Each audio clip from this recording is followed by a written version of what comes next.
Hello there. Hello there, everyone. Hello to my Star Wars children. Hello indeed. Do the liking and subscribing. You know you want to see my shining face every single day. We're here to talk about, a bunch of people have been asking me lately for a video on, how far exactly do you need to relic characters? When do you stop relicing? Do you stop relicing at Relic 1, Relic 3, 5, 6, 7, 8, 9? Do you need to take all characters to 9? You should leave them all at 1, whatever. So it's a broad question, and before we get into it, the very first thing I'll say is it's a little bit different for every player based on resources available, the guild you're in, what kind of rewards you're getting from territory wars, territory battles, raids for guilds you're in, how much you're willing to drop out of your wallet. Are you free to play? Are you a dolphin? Are you a whale? Are you a kraken? So the answer for how far to relic every character is a little bit different. You can see here on my free-to-play account, I generally am stopping at Relic 7. I've got a Relic 9 Bosk. That was my choice. We'll talk about that shortly. I have Relic 8 Piet and Boba Fett, and everybody else just kind of tops out at Relic 7, Relic 8, etc. So let's start with number 1, the simplest answer, and we start with our journey guide. The very basic answer is, how far do you relic characters? You relic them far enough to get whatever you want, right? So if I want Jedi Master Kenobi, I have to take General Kenobi to Relic 8, I have to take Negotiator 6 stars, I have to take Mace Windu to Relic 3, Isla Secura Relic 3, Bo-Katan Relic 5, Qui-Gon. I don't think I need to go through this, you guys get it. There are requirements for different character unlocks and different journeys that require you to get characters to certain relic levels, so that's the very first answer. You have to get them to the relic level that's required for whatever journey you're doing. But beyond that, just for your own personal pleasure, where, why, when, how, etc., do you relic a character? Let's open up Supreme Leader Kylo Ren, and let's talk about his relic levels first. I open up his Sith Wayfinder. Again, why wasn't it just a Sith Holocron? Holocrons already exist in the Star Wars galaxy. Why are you creating a Wayfinder? Why? Why? Okay. So, Relic Game, I got him at Relic 7. You can see over here, General, in Mastery increases all attributes, and if I take him from 7 to 8, it increases Mastery by 15 points, right? So that's actually a pretty good increase. You can see if I'm at Relic 7, and I'm at Mastery 40, I'll show you a lower Relic level in a bit, it ramps up. And that's something to note with all Relic levels across the board, and it is different per, ability. Health, critical damage, critical chance, physical, special, general, etc., etc. Yeah, these things, they ramp up. At lower relic levels, they increase a little bit. At higher relic levels, they increase more. And at Relic 9, Relic 8 and 9, they can increase tremendous amounts, or they can just increase the same. Depending, your offense stats kind of stay the same and actually maybe decrease when you get to Relic 9, but your protection and health tend to expand grotesquely. Like at Relic 9, protection goes absolutely ballistic on characters. We will talk about that a little more. So these are the stats you're talking about. For Kylo Ren, we're looking at him as a damage dealer, so he's increasing mastery, health, critical damage, critical chance, armor, damage. So it's a lot of damage. You can see their critical chance, damage, stuff like that for this attacker. There are different categories of characters. I'm going to show you some, and I'll put these links down in there as well. I'm going to be going to the wiki. I'm going to be going to SWGOH.gg. We'll talk about a few things. I'm not going to get too deep into it because you kind of have to look at each character individually. You'll see that shortly too. So here's the wiki. Relic amplifier levels. It talks about different characters, archetypes. Archetypes for characters. There'll be a strength, attacker for strength and mastery, attacker for agility and mastery, but all relics increase the character's strength, agility, and tactics-based attributes. And what are those? Strength increases health and armor, agility increases physical critical rating and armor, tactics increases physical damage, special damage, and resistance. That actually will apply for you with every character you look at. When you're looking at gear for characters, let me go try and find a gear level down here. I might be actually can probably find it here. So if I go You go right there. So tactics. So this armor tech data pad will increase Mace Windu's tactics by 40, his special critical chance resistance. So what are tactics? Well, if we look at the wiki, his tactics will increase his physical damage, special damage, and resistance. So that kind of gives you a look into what all these things do for your characters. Okay, so everyone's got different categories. Kylo Ren is going to increase different stats. He's going to increase Speeder Kylo Ren, Sith Wayfinder, Mastery, Health, Critical Damage, Critical Chance, Armor. It's probably very similar if you look over here at Gas, who's going to be increasing Mastery and Health. Damage, you can see he's a little bit different. He's a little bit different. We got more in the physical and more in the special, so he's doing even more damage, Critical Chance, Armor Penetration, Resistance Penetration, Accuracy. So he's got some accuracy, whereas Kylo Ren did not have accuracy. And it, you know, kind of go. You may not need as much accuracy with Kylo Ren because he can't miss with his Stabby Stabberson. So just these characters have different stuff going on. So that's the first lesson. Is you're going to go over to SWGOH.gg, and here is, for instance, Bosk's tier list. General Skywalker, Supreme Leader Kylo Ren. So we look at General Skywalker's relic tier list. It shows you the total match you need. Tier 1 increases his health 2300, his physical damage 309, special damage that's got overall over here. You're just going to go through each. So you can see it ramps up a little bit. It ramps up a little bit. Tier 1 is that. Then tier going to relic 2 is more health and more damage, 2898, 355. It's a little more for tier 3. It's a little less for tier 4. Interesting how they do that. Tier 5 goes back up a little bit. Tier 6 is going to go up even more. Tier 7 is going to increase even more. Is it? Is that right? Look at that. I don't know. I'm reading it. Anyway, what I'm basically telling you guys is go look at your characters here and what they need. It does seem that offensive characters are going to get the most bang for their buck right here at tier 8. Relic 9, so see, tier 8 takes him up physical damage 616, whereas at tier 7, it was physical damage up 486, and tier 6, it was physical damage up 486 as well. So when I go to tier 8, it gives him more physical damage and more special damage, but then when I go to tier 9, it kind of ramps back down again, back to like the tier 2, 3, 4 levels for physical damage, but adds a bunch of health. So generally, you're kind of maxing out at tier 8 with your attackers. But again, go to SWGOH.gg and pull up your relic tier list for your characters to see. And I want to show you something special with Boss down here. We're increasing protection and health all along the way. Protection 1100, protection 1100, protection 1100, protection 1100, protection 2200 at tier 6, protection 2200 at relic 7, protection 3300 at relic 8. Well, that's nice, isn't it? Isn't it? Isn't it? Isn't 3300 nice? It tripled my original protection. Now, let's look at his health too. We'll start with health. Health went up 2916 at tier 8. What did his health go up at tier 9? 13,224. It increased the overall from 22,000 up to 35. It basically added about 40% to his health. But that's not all, boys and girls. Protection goes up 20,000. And this is going to be true for most or all of your tanks. The protection stat is going to go bazonkers. And that's why I took Boss to Relic 9. I like him having all that bonus protection on him. I got him with 70,000 bonus, 153,000 protection on my Boss. Now that when we throw Cam or Zam Wessel in there, it makes him a super survivable tank. I've seen him survive these assault battles. He does really well. You know, PvP, it just makes him harder to kill. He just makes Bosk a super survivable tank at Relic 9, and that's why I chose it. But I also chose it to be a positive impact on his ship. His ship stats go up also to much higher levels at Relic 9. I was able to take the Houndstooth with a low level like Millennium Falcon and a low level Slave 1, and I was able to finish the Smuggler's run because the other ships died and Bosk would not die. The Houndstooth would not die in the Smuggler's run, so I had left time for my capital ship just to finish off the battle because I've got Bosk at Relic 9. So if you want those big capital ships, you know, you want those big ships for your characters, the Relic 9 is going to help those characters a lot for their ships as well. Let's talk a little bit more about ships. When you look at a capital ship admiral, somebody like Admiral Piet, somebody like Admiral Radish, you have to take the Relic 9 anyway. Somebody like General Kenobi, somebody like General Grievous. Taking them to Relic 9 is going to help the stats, it's going to help the speed on their ship, the other stats, specifically speed. it's going to help you go first over a lot of people.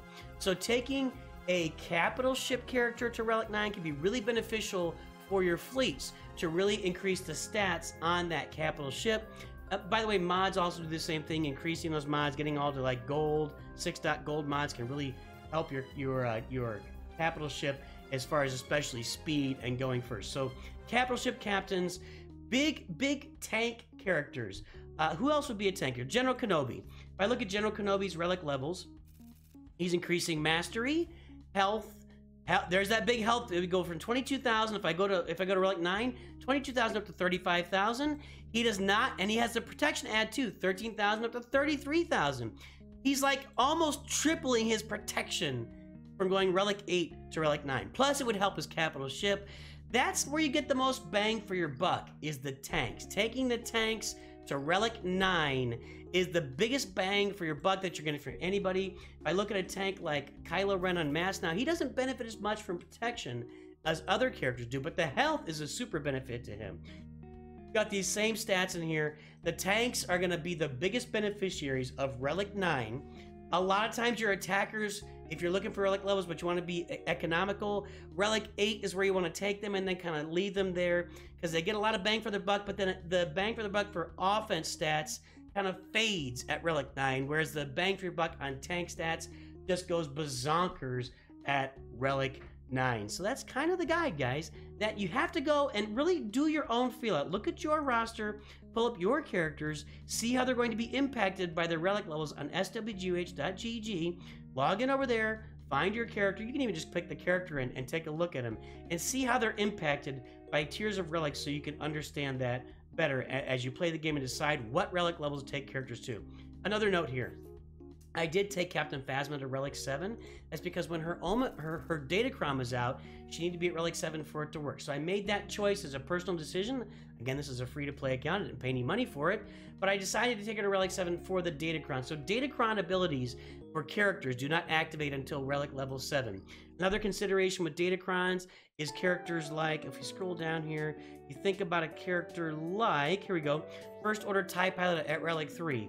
He's fine at Relic 3. I've got his Omicron on him. He's doing well in the team. But when there's a Datacron that applies to the team, and I want to get that second tier of that Datacron for the team, I've got to take him to Relic 5. So think of your Datacrons as well. Datacron, you'll get the first thing for like all dark side characters. Let me go show you a Datacron. All dark side characters will be active for the ability. I'll pull this one up. For this first level. Bonus mechanics for dark side characters. The first time a dark side tank ally is defeated, revive them with 100% health. You'll get this at Relic 3 for all your characters. To get the second one, bonus mechanics for droid characters. Whenever a droid falls below 100% health, they gain a bonus turn. That is going to be for, you have to have the whole team at Relic 5 for this to work for your droid characters or for any other characters it might apply to. And then this down here, the final ability, unlock a character mechanic, only applies at Relic 7 for that character. So Relic 3, Relic 5, Relic 7. That could also impact and inform your decisions to take characters to higher relic levels. So keep those things in mind. How much is it going to benefit the character? Remember that tanks are going to benefit more from that Relic 9 level, attackers more from the Relic 8 level. Keep in mind the ships. How are their ships going to benefit? From capital ships for sure. If you got an admiral in there who's running a capital ship, they're going to benefit a lot from going to Relic 8 and 9 as far as especially speed, but even other stats as well. And that's it. Other than that, and Datacrons. Those are the big places where Relics come into play. If you look at what I'm looking to do here, and so let's talk about, I was going to talk about this. What am I looking to do? So let's look at my Old Republic first. So you guys know that I use as a team a lot Jedi Knight Revan, Bastila Shan, Jolee Bindo, and Grandmaster Yoda. I have Grandmaster Yoda at Relic 8. He's going to do his maximum damage there, and he's there for Jedi Master Kenobi. But out of these three left, who is most important to take to those higher relic levels? Well, they don't really share a lot of stats. I think that his leader does share. Whenever they attack on a turn, they recover their max protection. You know, he's got some speed. You don't really benefit. Relic levels do not benefit speed. I am going to take him to Relic 5 just for more survivability for him. Bastila Shan, I may leave at Relic 3. Jolee Bindo, I'm going to be relicing him up to high. I want to take him to 5 and maybe even 7. Now, he's not a tank, but he is going to gain health along the way. I want him to have as much health and armor and resistance and critical avoidance. I want all the, see all this critical avoidance twice. I need Jolee to survive as long as possible, because Jolee survives, Jolee revives. Jolee survives, Jolee revives. So I want him to have as much survivability as possible, and that comes with more relic levels, more critical avoidance, more health, more survivability, more armor. So I'm going to be, Jolee Bindo is kind of my main target for this team, to increase their relic levels to keep him surviving. Jolee survives, Jolee revives. Let's look at my rebels and what I'm thinking there. Now, my rebel team is this top row: CLS, C3PO, Chewbacca. Nothing special here. We've all got it. That's the team we all use. Now, who needs more relic levels here?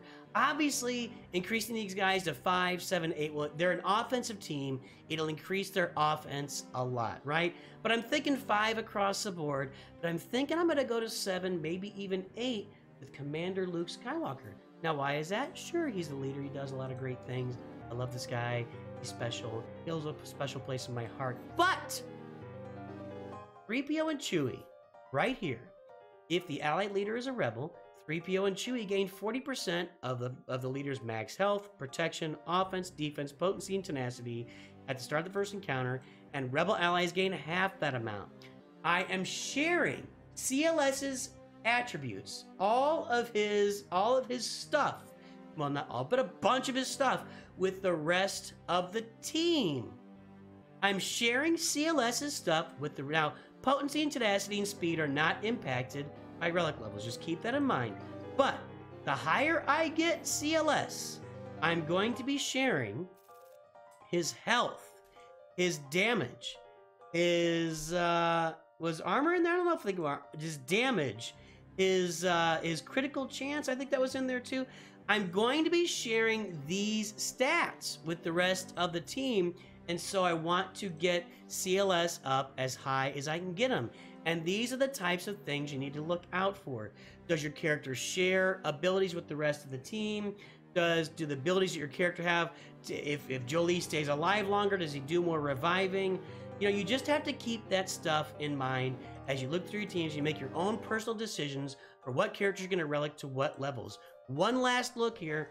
Darth Malik is my main target for the Sith Empire team. And why is that? It's all the health. It's all the protection. It's all the armor. This guy with the armor, the health steal, the protection, the mastery. He's just going to be gaining as much protection as possible. And of course, we know that he loses all protection and gains that much max health. So if you think of a Relic 9 Darth Malik with all that extra protection, he'd be around 200,000 protection. I could increase him. I could add 80,000 protection, I'm guessing, somewhere around that. All that extra protection on Malik converted to health. He's doing life drains on everybody. He is now, I'm going to take these other guys, Relic 5, Revan and Bastard. I'm not going to Relic HK. I've talked about that a lot. Guys, the tanks benefit tremendous. And even think of like a Darth Nihilus, guys. I don't have, my Nihilus is gear 12. And now he's, I don't know about his set. Let's tell you what, let's look it up. Let's do this. Let me put my money where my mouth is. I'm going to go to characters. Let's look up Nihilus. Scroll. I gotta go to characters here. Let's look up Nihilus and look up his relic levels. I'm sorry for the bright screen. It is what it is. I complained enough about it. Okay, so relic tier list for Darth Nihilus. Now keep in mind, Darth Nihilus as a leader converts all protection for all Sith to health as well. So look at his relic levels. He's going to be adding, if we look here, health, physical damage, resistance. He's not adding any protection at all. So that's something it's kind of my thought process. Is Nihilus going to add a bunch of protection? Now I got to look at Scion. Does Scion add protection? Will he convert that to health on the team? Traya protection.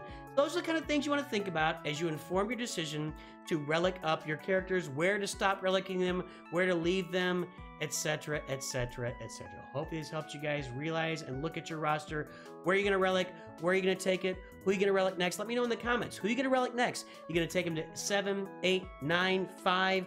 What are you going to do with your characters? Please let me know what's going on. Make sure, guys, like, subscribe, follow the channel, get me into your feed, turn on alerts so you can follow. I know everybody wants those free roster reviews. You got to get into those early to get those free roster reviews. Make sure to subscribe, turn alerts on, join my Discord, get into the channel, and always remember, Newt's too good. Oh, Newt's too good.